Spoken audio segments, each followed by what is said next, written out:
Всем привет! Только что пересмотрела дораму «Моя дочь Сайон», 2012 год.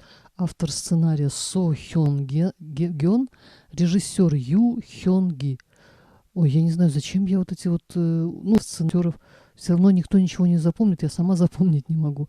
Но мне кажется, так правильно. Люди создают фильм, они остаются по ту сторону камеры, и их никто не знает. Но мне кажется, упомянуть их — это значит отдать дань уважения, что ли, их работе. В главных ролях Ли Байон и Ли Сам Юн, который имеет титул «Самый умный актер Кореи». Он закончил магистратуру, наверное, физик по образованию. Я его тоже недавно открыла для себя. Название кажется дурацким, пока не посмотришь сериал. 50 серий тоже кажется очень много, но когда смотришь, настолько интересно, что, посмотрев 50-ю серию, мне стало жаль, что все закончилось. Я вспоминаю, как я раньше смотрела, где-то, наверное, это полгода назад было, я уж не помню. И ночью, почти напролет, всю ночь я смотрела, потому что до развития сюжета все время хотелось узнать, что там дальше, кто кого там предал, не предал, кинул, любит, не любит. Вообще, когда смотришь сериал, к финалу у тебя такое чувство, что они стали твоей семьей. Бедные корейцы работают до седьмого пота, а из нищеты выбраться не могут, но при этом в выпивке и караоке себе не отказывают.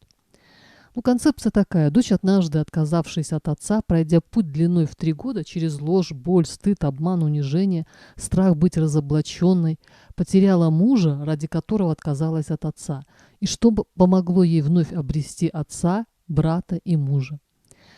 Сегодня я решила не пересказывать сюжет, потому что просто пересказ это бы звучало скучно и нудно, и потом 50 серий попробуй перескажи.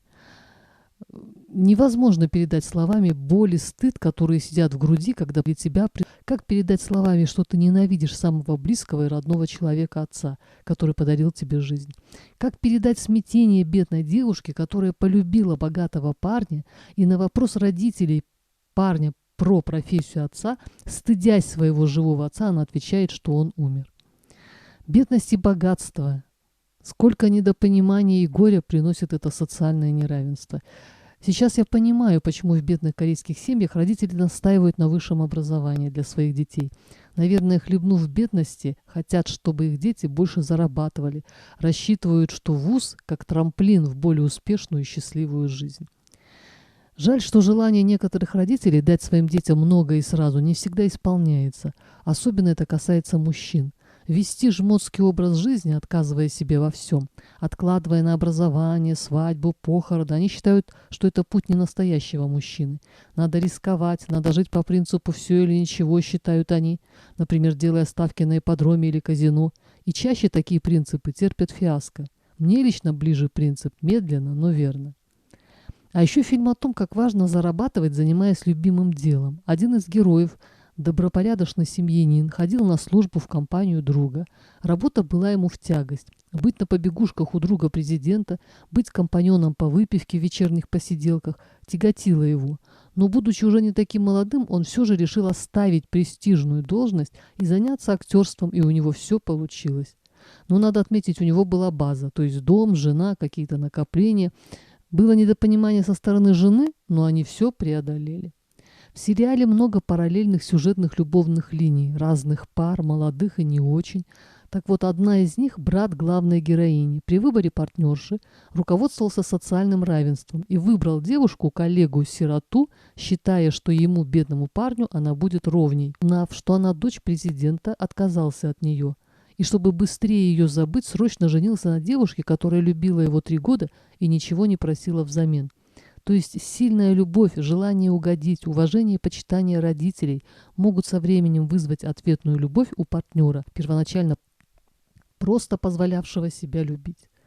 Но главная сюжетная линия – это все-таки взаимная сильная любовь, которая преодолеет все от предательства и обмана до боли и страха потери любимого человека.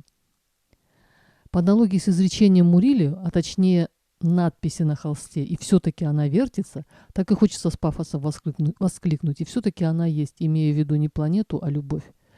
Когда жизнь приближается к финалу, больше начинаешь философствовать. Ну, например, как сложно в этой жизни сбалансировать физическое существование с душевными терзаниями, как идти на компромиссы не во вред своим принципам, как решать некоторые вопросы не вразрез с твоей совестью. И ведь эти размышления не вдруг посещают тебя, а когда посмотришь на это чужими глазами. Хотя бы поэтому стоит смотреть сериалы. Мне этот сериал показался по-житейски мудрым и с обнаженным нервом. Тут и отношения между родителями и детьми, между братом и сестрой, между мужчиной и женщиной, между богатыми и бедными, между начальником и подчиненным. В каждой семье найдется, наверное, кто-то из близких или дальних родственников, кто злоупотребляет спиртным, кто увлекается азартными играми. Как часто мы думаем, моя жизнь – это мое личное дело. Особенно так думают наши выросшие дети, не понимая, что их жизнь неразрывно связана с жизнью и сердцем матери. Я не буду пытаться осуждать поступки Сайон, я ее очень понимаю. Из-за отца умерла мама, это трудно простить и принять. И отца тоже жалко. Он чувствовал свою вину и от этого излишне суетился и был жалким. Я иногда думаю, что людям не надо сеять добро, достаточно не сеять зла, как бы всем это облегчило жизнь. А разобравшись со злом, можно и о добре подумать.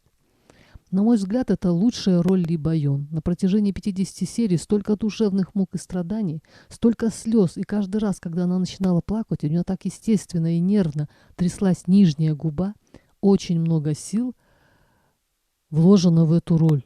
И очень точно передан характер главной героини, которая, совершив предательство, не могла расслабиться ни на одну минуту. Эта нервозность и страх в глазах, которые скрываются за гордостью и уверенностью. Как-то у нее брали интервью, и она сказала, что она снялась в сериале, на котором было очень тяжело сниматься. И я почему-то сразу подумала о сериале «Моя дочь Сайон». Наверное, она имела в виду именно его. Всем настоятельно рекомендую к просмотру. Мне кажется, равнодушных не будет. Всем здоровья и удачи. Пока.